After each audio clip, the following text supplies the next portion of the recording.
Hello साथियों, मैं BL लूणा मेरे YouTube चैनल स्टडी टाइम में आपका हार्दिक स्वागत करता हूं। हम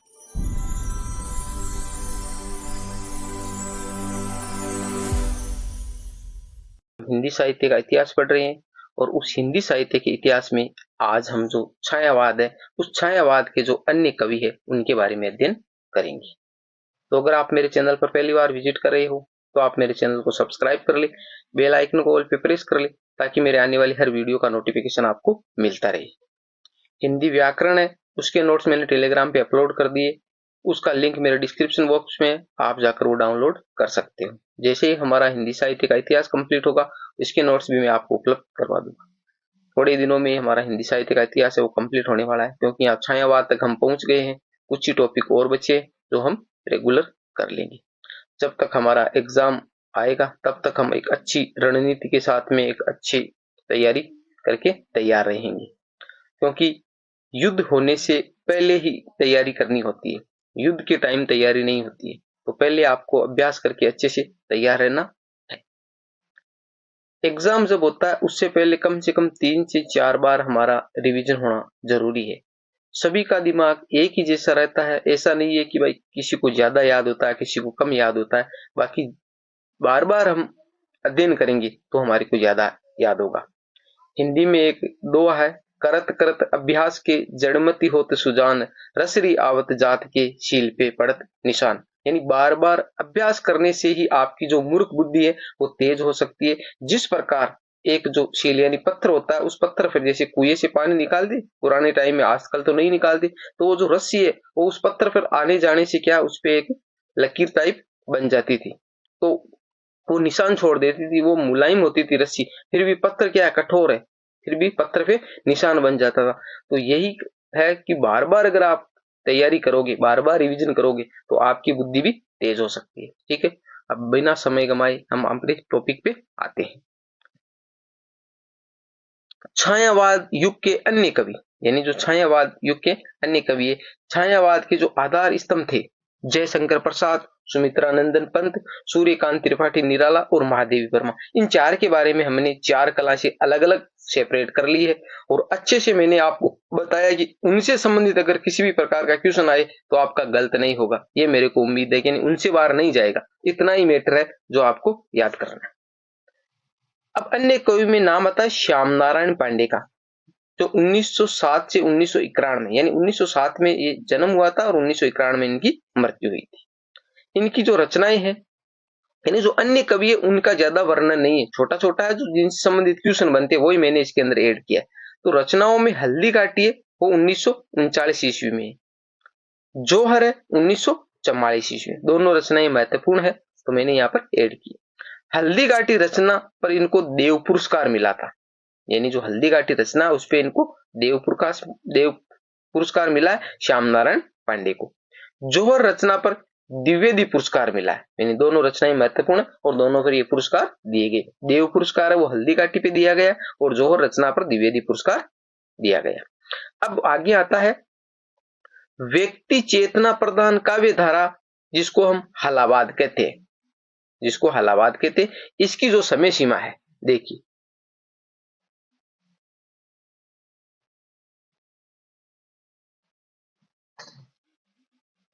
इसकी जो समय सीमा है 1933 ईस्वी से 1936 ईस्वी तक जो हलावाद है।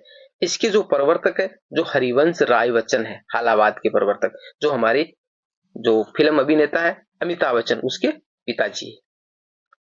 हिंदी साहित्य में हलावाद का आगमन फारसी साहित्य के प्रभाव से माना जाता है। यानी जो हलावाद है वो हमारे हिंदी साहित्य में आया कैसे, कहां से आया, यानी कोई भी चीज जो नहीं आती है वो किसी ना किसी पीछे जो पुरानी चीजें होती है उनसे जुड़ी हुई होती है, अचानक से नई नहीं होती है, पीछे वाली जो घटनाएं होती है उनसे वो जुड़ी हुई होती है। तो हाँ, उसमें परिवर्तन जरूर होता है परंतु वो पीछे वाली घटनाओं से जुड़ी हुई। जैसे हम अभी वर्तमान में जी रहे हैं तो हम जो वर्तमान में कुछ भी कर रहे हैं तो उनका जो संबंध है हमारे इतिहास से है, यानी इतिहास से कुछ सीख के हमने उनमें परिवर्तन किया है और उसमें हमने सुधार किया है। चाहे कोई किसी भी सेक्टर में आप जाकर देख लो, यानी पुरानी जो चीजें उन्हीं का हमने अपग्रेड किया है। तो हमारे जो हलावाद है वो कहां से आया है, फारसी साहित्य से आया है, पूछा जा सकता है।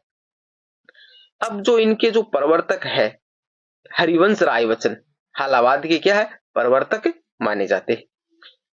हरिवंश राय के जन्म की बात करें तो 1907 ईस्वी में जन्म हुआ था। 1907 में एक हम पीछे पढ़ के आए किसका जन्म था महादेवी वर्मा का। महादेवी वर्मा का 1907 में महादेवी वर्मा का जन्म था। मृत्यु इनकी 2003 में हुई थी। जन्म स्थान की बात करें तो इलाहाबाद प्रयाग में इनका जन्म हुआ था।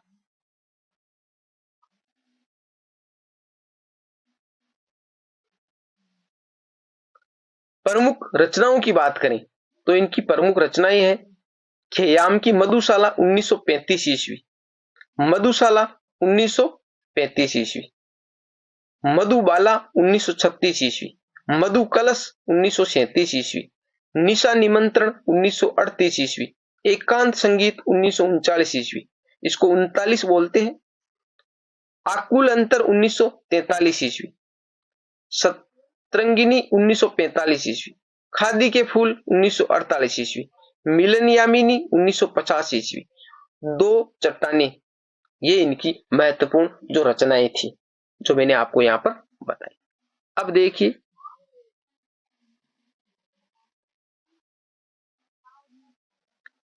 ये मूलतः आत्मानुभूति के कवि माने जाते हैं। कौन हरिवंश राय बच्चन। इनको सही रोमांस का कवि भी कहा जाता है। तो ये जो इनकी उपाधियां हैं ये मूलतः आत्मानुवादी कवि माने जाते हैं, ये सही रोमांस के कवि भी कहलाते हैं। तो ये जो इनके पॉइंट है ये आपको अच्छे से याद रखना है। हिंदी साहित्य में इनको प्रबंध शिरोमणि की उपाधि भी प्राप्त है, यानी हिंदी साहित्य में प्रबंध शिरोमणि की उपाधि किसे प्राप्त है हरिवंश राय बच्चन को। इनको दो चट्टाने जो अभी नाम आया ये रहा, दो चट्टाने रचना पर साहित्य अकादमी पुरस्कार मिला है, महत्वपूर्ण रचना है। यानी हरिवंश राय बच्चन को जो साहित्य अकादमी पुरस्कार मिला वो किस पे मिला दो चट्टाने रचना पर मिला है।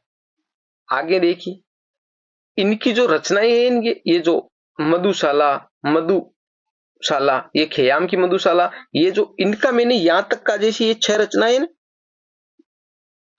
ये जो इनका मैंने एक सूत्र बनाया जो मैंने यहां पर लिखना भूल गया था। मैंने सूत्र बनाया शाला बाला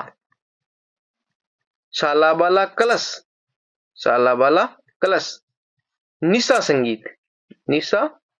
संगीत इस प्रकार का एक सूत्र बनाया है। यानी शाला बाला कलश निशा संगीत। अब देखो शाला जब नाम आए तो खेयाम की जो मधुशाला और मधुशाला दोनों में शाला नाम आ रहा है तो मधुशाला दोनों क्या है 1935 में, ये 1935 में। फिर आगे है बाला तो बाला ये 1936 में, तो ये क्रम से। फिर कलश मधु कलश ये 1937 में। फिर निशा निमंत्रण 1938 में। फिर एकांत संगीत ये 1939 में। तो कहले शाला बाला कलश निशा संगीत इस प्रकार का मैंने तो इसका ज्यादा नहीं था मैंने यहाँ पर लिखा नहीं है, इस प्रकार बनाया। और इसका जो कोड बनाने की जरूरत नहीं क्योंकि क्रम से 1935 याद रखना 1935 1936 1937 1938 और 1939 तो इस प्रकार इसका क्रम है। मैंने यहाँ पर लिखा नहीं था, मैंने सोचा मैं कि सूत्र बनाया था पर यहाँ पर बता दें आपको इस प्रकार का एक सूत्र है जो आपको इसका क्रम याद हो जाएगा। आगे देखिए अब आता है 2 नंबर में भगवती चरण वर्मा, ये हालाबाद में ही है। जन्म 1903 ईस्वी 1903 और मृत्यु की बात करें तो 1981 ईस्वी। प्रमुख रचनाएं यानी इनकी जो प्रमुख रचनाएं है भगवती चरण वर्मा की मधुकण 1932 ईस्वी, प्रेम संगीत 1937 ईस्वी, एक दिन, चित्रलेखा 1934 ईस्वी, ये उपन्यास है। चित्रलेखा वो उपन्यास है। ये इनके महत्वपूर्ण जो रचनाएं हैं।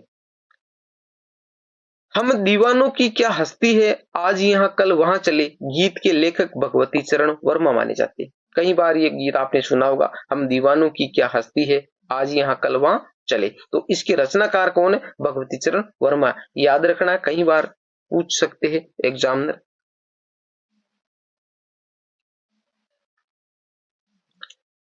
भूले बिसरे चित्र उपन्यास है के लिए इनको साहित्य अकादमी पुरस्कार दिया गया जो ऊपर मैंने अभी बताई इनकी रचनाओं में जो 1961 ईस्वी में मिला है। यानी भूले बिसरे जो चित्र उपन्यास है भगवती चरण वर्मा का, जिन पे साहित्य अकादमी पुरस्कार 1961 ईस्वी में दिया गया। सन बहुत कम पूछते, ऐसा पूछ सकते हैं कि भाई जो भगवती चरण वर्मा उसको साहित्य अकादमी पुरस्कार किस रचना पे मिला, तो भूले बिसरे चित्र पर मिला है।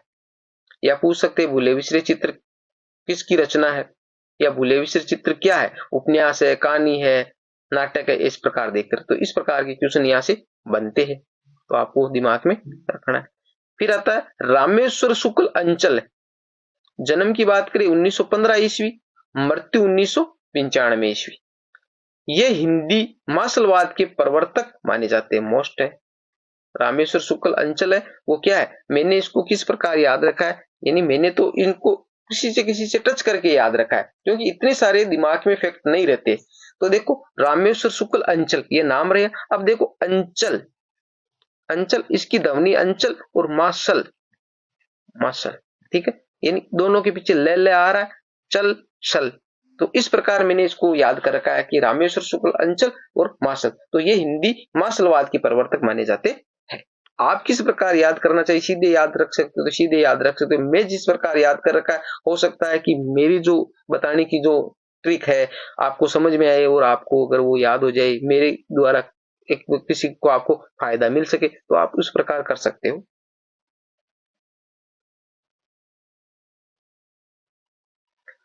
आगे है 2 नंबर पे राष्ट्रीय चेतना प्रदान काव्य धारा, वो जैसे हालाबाद था, अब ये है राष्ट्रीय चेतना प्रदान काव्य धारा। इसमें आता है माखनलाल चतुर्वेदी, बहुत ही अच्छे कवि है, बहुत ही इनकी अच्छी रचनाएं हैं। जन्म की बात करें तो 1889 ईस्वी है, मृत्यु की बात करें तो 1968 ईस्वी। 1889 ईस्वी हमारे एक की जन्म डेट और थी, किसकी थी, जयशंकर प्रसाद की, जयशंकर प्रसाद की। पढ़ के आए हम जयशंकर प्रसाद की, थी नहीं, 1936 में उसकी मृत्यु थी, ठीक है। कहीं कहीं 1937 भी लिखा हुआ है, दोनों कंफ्यूजन है, तो एक आएगा या तो 1936 या 1937, ठीक है। कुछ गाइडों में 1937 लिखा हुआ है, कुछ में 1936 है, दोनों आपके दिमाग में रखा। पर जन्म तो 1889 दे रखा है जयशंकर, तो जयशंकर प्रसाद का 1889 और माखनलाल चतुर्वेदी का भी 1889। इसको ऐसे टच करके आप याद रखते चलोगे। प्रमुख रचनाएं आगे भी, प्रमुख रचनाओं में बात करें, हिम किरीटिनी 1943 ईस्वी, हिम तरंगिनी 1949 ईस्वी, समर्पण 1956 ईस्वी, वेणुलो गुंजे धरा 1960 ईस्वी, पुष्प की अभिलाषा कविता बहुत ही शानदार कविता है। चाह नहीं हम सुरबाला के गहनों में पहना जाऊं, तोड़ लेना मेरे को वनमाली, फेंक देना उस रास्ते पे जहां से आए मातृभूमि के जो वीर जवान। इस प्रकार की एक कविता है इनकी, बहुत ही शानदार कविता, पूरी मेरे को अच्छे से याद नहीं है, बाकी बहुत ही शानदार है। सखी वे मुझसे कह कर जाते कविता, जब ये यशोधरा वो जो बोल रही गौतम बुद्ध वो जाते हैं ना वो इसमें तपस्या करने के लिए, उस टाइम ये कहती सखी वो मुझसे कहकर जाते, बहुत ही ये भी शानदार कविता है। साहित्य देवता गद्य काव्य, आगे दे एक भारतीय, सॉरी उपन्यास नहीं, उपनाम, उपनाम है एक भारतीय आत्मा, यानी माखनलाल चतुर्वेदी का उपनाम है एक भारतीय आत्मा। ये भी कई बार पूछा गया क्वेश्चन है। प्रभा, कर्मवीर और प्रताप पत्रों का संपादन, कई बार पूछते कि भाई जो माखनलाल चतुर्वेदी उन्होंने किन किन पत्रों का संपादन किया था, तो प्रभा, कर्मवीर और प्रताप इन पत्रों का संपादन है वो माखनलाल चतुर्वेदी ने किया है। हिम तरंगिणी रचना पर साहित्य अकादमी पुरस्कार मिला 1955 ईस्वी में, और ये पुरस्कार जो भारतीय जो साहित्य पुरस्कार है वो पहला पुरस्कार था हिंदी साहित्य का, यानी हिम तरंगिणी रचना पर साहित्य अकादमी पुरस्कार मिला 1955 ईस्वी में, और यह हिंदी साहित्य का पहला साहित्य अकादमी पुरस्कार माना जाता है। जिस प्रकार वो चिदम्बरा है रचना, उस चिदम्बरा पर 1968 ईस्वी में ज्ञानपीठ पुरस्कार मिला था, तो भारतीय जो ज्ञानपीठ पुरस्कार है वो पहला पुरस्कार था, ठीक है, 1968 में जो चिदम्बरा पर मिला हुआ था। भारत सरकार ने इन्हें पद्म भूषण पुरस्कार दिया गया है, जैसे पद्म श्री, पद्म विभूषण और पद्म भूषण, तो जो हर साल अलग अलग रचनाओं पर ये दिए जाता है। तो उस टाइम का पद्म भूषण है वो किसको मिला था? हमारे ये माखनलाल चतुर्वेदी, इनको दिया गया। इनका संपूर्ण साहित्य माखनलाल चतुर्वेदी रचनावली के 10 खंडों में विभाजित है। ये मैं आपको ये जो रचनावली है, जैसे माखनलाल चतुर्वेदी रचनावली, महावीर प्रसाद द्विवेदी, हजारी प्रसाद द्विवेदी रचनावली, इनका सारों का मैं एक जगह करके आपको एक क्लास ले लेंगे, उसमें आपको एक जगह करके बता देंगे, क्योंकि उनमें से कई बार प्रश्न पूछ लिया जाता है कि माखनलाल चतुर्वेदी रचनावली कितने खंडों में विभाजित है, तो ये 10 खंडों में विभाजित है। ये महावीर प्रसाद द्विवेदी रचनावली, हजारी प्रसाद द्विवेदी रचनावली, महावीर प्रसाद द्विवेदी रचनावली 15 खंडों में है, हजारी प्रसाद द्विवेदी वो 11 खंडों में, इस प्रकार ये जो विभाजित है, तो इनका आपको मैं एक जगह करके बता दूंगा।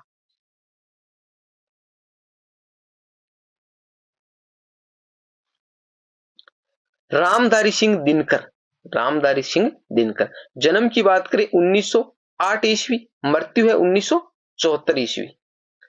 प्रमुख रचनाएं, रेणुका 1935 ईस्वी, हुकार 1938 ईस्वी, रसवंती 1940 ईस्वी, द्वंद्व गीत 1940 ईस्वी, सामधेनी 1946 ईस्वी, धूप और धुआं 1951 ईस्वी, इतिहास के आंसू 1951 ईस्वी, नील कुसुम 1954 ईस्वी।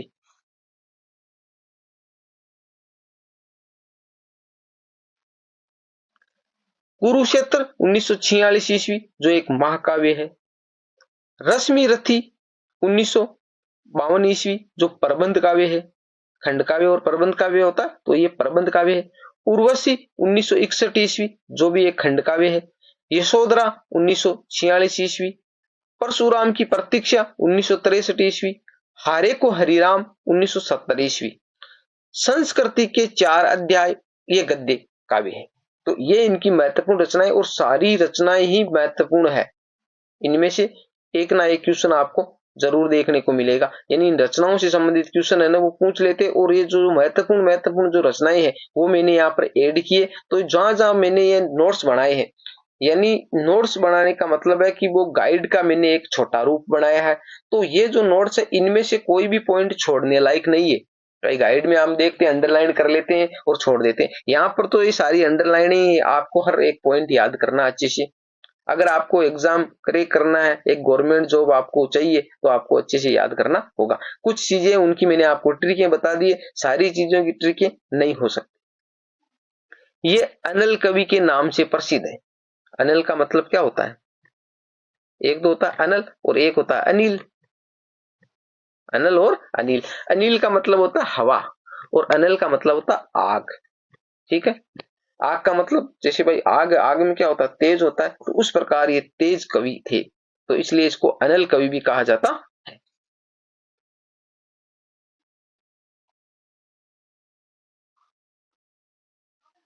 हिंदी जो है वो एक साहित्य है, जो भाषा है। तो ये बहुत, कोई भी भाषा हो, जैसे संस्कृत हो गई, इंग्लिश हो गई, हमारी हिंदी हो गई, और भी जो पंजाबी उर्दू जो भी भाषाएं, तो इन भाषाओं का जो ज्ञान है वो एकदम से नहीं होता, धीरे धीरे होता है। जितना ज्यादा हम पढ़ते रहते हैं, जैसे अभी नाम आया, अनल आया, अनिल आया, तो इनके बारे में हमने देख लिया कि भाई अनल का मतलब होता है आग, अनिल का मतलब होता है हवा। तो एक एक जैसे जैसे हम पढ़ते जाएंगे लंबे टाइम तक, तो एक एक चीज, आप सोचते हो कि एक दिन में हम महान बन जाए, कभी नहीं होगा। चाहे आप कितने ही होशियार हो, आपको धीरे धीरे निरंतर अभ्यास है वो जारी रखना होगा। वही खरगोश और कछुआ वाली बात है, आप धीरे धीरे निरंतर चलते रहो। आप तेज दौड़कर बैठ जाओगे तो आप पीछे रह जाओगे, आप धीरे धीरे दौड़ते रहो। तो उसी प्रकार आप धीरे धीरे अध्ययन करते रहो, यही नियम है प्रकृति का। उर्वशी रचना पर 1972 ईस्वी में भारतीय ज्ञानपीठ पुरस्कार मिला इनको। जो रामधारी सिंह दिनकर है, इनको उर्वशी रचना, उसमें क्या है, 1972 ईस्वी में भारतीय ज्ञानपीठ पुरस्कार मिला। संस्कृति के 4 अध्याय रचना पर 1959 ईस्वी में साहित्य अकादमी पुरस्कार मिला। यानी ज्ञानपीठ पुरस्कार जो मिला है वो तो 1972 में मिला है और उर्वशी रचना पे मिला है। और जो साहित्य अकादमी पुरस्कार मिला है वो 1959 ईस्वी में मिला है। और रचना कौन सी है? संस्कृति के 4 अध्याय, इन पे मिला है। इनको द्वितीय राष्ट्र कवि भी कहा जाता है, इनको द्वितीय राष्ट्र कवि भी कहा जाता है। भारत सरकार द्वारा पद्म भूषण पुरस्कार मिला, जो मैंने आपको भी बताया कि ये पुरस्कार हर साल दिए जाते, तो इसको पद्म भूषण पुरस्कार भी, जो भारत सरकार द्वारा दिया जाता है, वो पद्म भूषण पुरस्कार भी दिया गया। जो महत्वपूर्ण जो रचनाएं होती है, उन रचनाओं पर यह पुरस्कार दिया जाता है। तो आज हमने जो छायावाद तक है वो कंप्लीट कर लिया है, इससे आगे है वो हम अगली क्लास में करेंगे। उम्मीद करता हूँ ये क्लास आपको अच्छी लगी होगी, तो आप इसको लाइक करें, शेयर करें और मेरे चैनल को सब्सक्राइब करके रखें। एक आपसे एक शिकायत है कि मेरे चैनल पर लगभग 100 सब्सक्राइबर हो गए हैं, ठीक है। कोई बात नहीं, धीरे धीरे होता है, कोई भी कारवा एकदम से नहीं होता, चलता रहेगा और बढ़ते रहेंगे। परंतु दिक्कत यहाँ आ रही है सब्सक्राइब 100 के, यानी लोगों ने सब्सक्राइब कर रखा है चैनल को, परंतु वीडियो को नहीं देखते। भाई सब्सक्राइब करने से अगर पढ़ाई होती, सब्सक्राइब करने से नंबर आता, तो जो सारे चैनल है उनको सब्सक्राइब करके रखो, नंबर आ जाएगा। नहीं आएगा। जिस जरूरी नहीं आप मेरी ही वीडियो देखो, जिसकी भी वीडियो देखते हो, जिसका भी चैनल आपने सब्सक्राइब कर रखा है, तो उससे नियमित रेगुलर जुड़े रहे।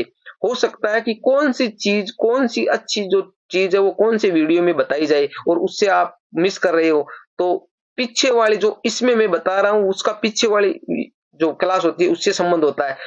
जैसे रेगुलर आप चलते रहो, क्योंकि मैं रेगुलर क्लास ले, और रेगुलर करोगे, आप एक क्लास देखते हो फिर 5-10 क्लासें नहीं देखते हो, फिर आगे वाली क्लास देखते हो। हाँ, हो सकता है कि आज मैंने जो क्लास चढ़ाई उसको आपको टाइम ना मिले, कल देख ले, परसों देख ले, पर आप उसको रेगुलर रखे। रेगुलर रखोगे तो ही फायदा मिलेगा। बीच बीच में छोड़ छोड़ के देखोगे तो कोई भी फायदा नहीं होने वाला है। तो इसलिए आप रेगुलर, अगर आपने सब्सक्राइब कर रखा है तो आप रेगुलर जुड़े रहे, वीडियो को अच्छे से देखते रहे, समझते रहे। कुछ भी दिक्कत आती है, कोई भी चीज गलत होती है, समझ में नहीं आती है, कंफ्यूजन होता है, तो आप मेरे को कमेंट करके बताएं, उसका समाधान आपका किया जाएगा। ठीक है, धन्यवाद।